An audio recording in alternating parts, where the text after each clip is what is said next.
So Hazel, on our listening pilgrimage, you have shared richly with us this morning, and we have reflected on the frontier wars and felt the pain and the grief. I'm wondering what message you would like us to take back to our communities from your experience and your amazing ministry. I think we spoke about this morning, some people mentioned, we've heard all of this pain and this story and we know it's truth. And there it is, sitting in all its rawness and ugliness. What now? What do we do about that?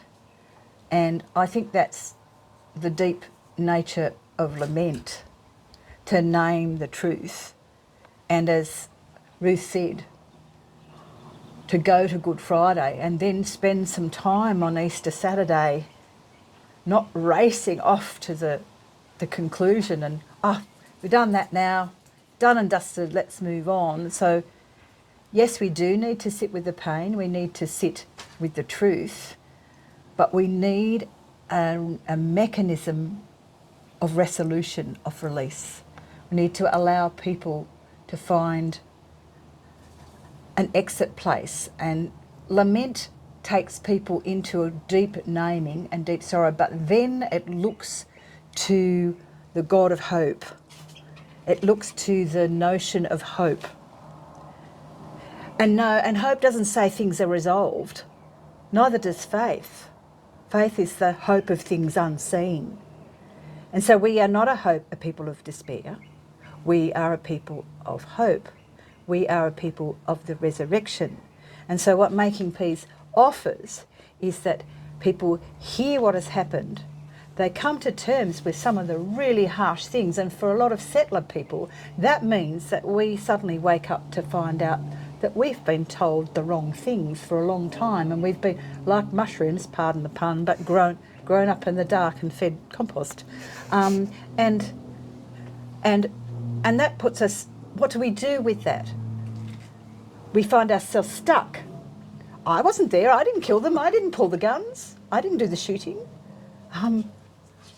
Why were my elders telling me something that's not true? I feel betrayed. So there are all the places of impasse. Why should we bother remembering the Aboriginal people? Look at them. Look at the state that they're in, without asking the question of how they got to that place. All of those impasse questions. And so when I say to a person, well, here it is, it's an undeniable truth. It wasn't your fault. It wasn't my fault.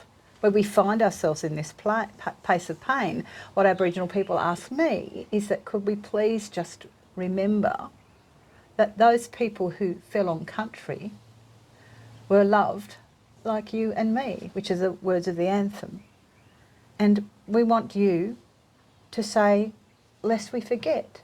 We will not forget you. In the act of saying we will not forget you, you release us and you release yourself.